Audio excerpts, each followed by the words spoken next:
Hello and welcome to Midday. My name is Mayank Shekhar. With me is director Ilya Naishuller, the director of Heads of State that drops on Amazon Prime Video. Ilya, thank you very much for joining us, firstly. And a couple of questions that I had in mind. One to do with you personally. You are a director of Russian origin, born in Moscow. You have your lead cast. There's Idris Elba, of course, African descent, but a Londoner. You have Priyanka Chopra, Indian origin, an American as well. There's the quintessential American John Cena. This diversity in casting for a film that's essentially about an American president and the British PM, right? Was that a conscious call? I've always loved movies that would take from everywhere because I think there's incredible people all over the world. And this was my first opportunity because the first movie I made in Russia, the second one we shot in Winnipeg in Canada, where it was, kind of limiting what we could do with the budget that we had and how many people can fly in. Whereas here, we're able to get, there's 2,600 people that worked on this movie without the extras. I saw the credit list. I was like, God, I know like 400, 500 maximum. The fact that the way the movie was made and the way each big movie and also small movies are made is they get a lot of people with different views, different races, different origins coming together to do something, one thing, and make it as good as possible, which is kind of what this movie is about people who shouldn't be together, coming together because they're put in an extreme situation and let's make it work. So it was not so much conscious as it just made sense. I never questioned first. I didn't look at it like, oh, we have a white guy, we have a black guy, we have an Indian and a brown person. No, it was none of, it wasn't, I was just like, I like it that this is like, it's just a natural way of how it came about. Right. And I was like, great, I love it. Yeah. I mean, of course, a lot of people in India are also going to be excited about the fact that Priyanka Chopra is in it, right? And, she's been a huge Bollywood star in that role, right? Of course. Her casting, was that something that you were aware of? Had seen her work before? I've seen her work before. I should have looked it up before this morning. I've seen a few of her Bollywood movies before. Oh, really? Yes. 2 films that I saw that I knew she was a great actress. Right. I loved the fact that being, so successful in India, she was like, you know what? I'm interested in see if I can make it work there. So it means that person's got incredible drive to just, go and sort of drop a few levels, start doing network shows, then build up, and you get to this.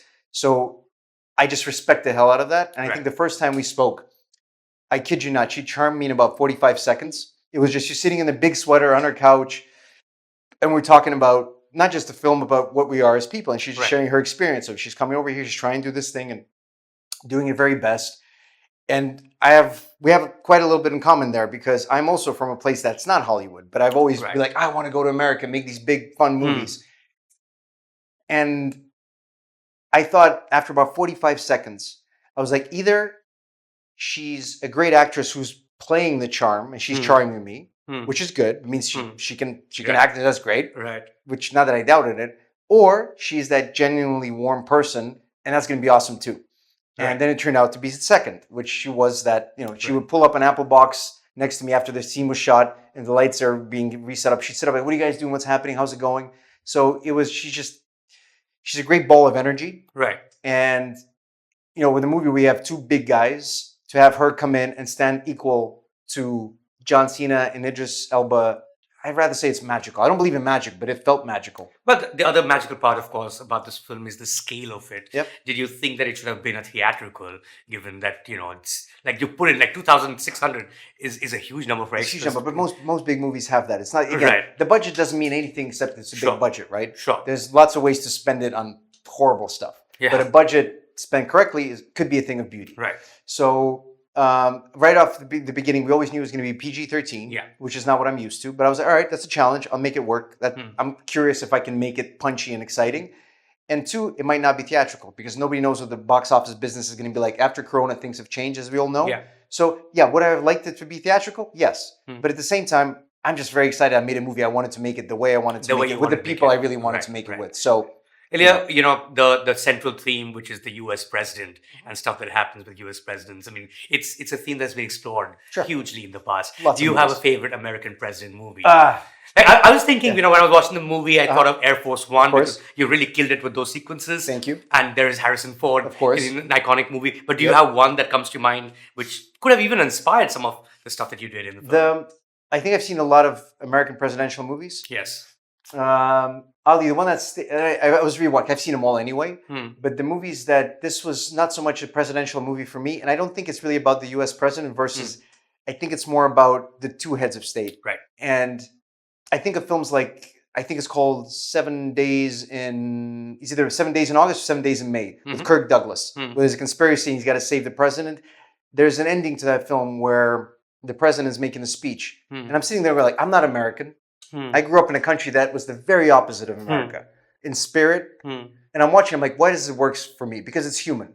Because the best leaders that you see on the screen, they're not the best because they're tough or because they do action stuff. It's because, like, I think of West Wing, Bartlett, right, absolutely, yeah.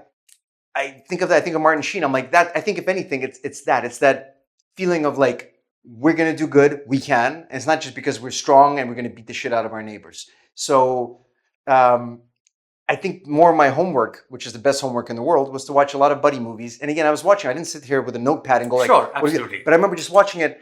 I was like, I had a huge list. I think I watched 3 or 4 because I've seen them all. And I was like, but really, I knew what the feeling is, and all I cared was to get that feeling, not to steal shots or. You don't need to. Right. The genre is going to pay homage anyway. I think when you start to really try to pay homage, what are you really doing? You know what I mean? Yeah, absolutely. And you made a Heads of State with 2 buddies also in it. I think that's a genre to pull off. Thank you very much. Thank you very much. Thank you. Your window to India and the world.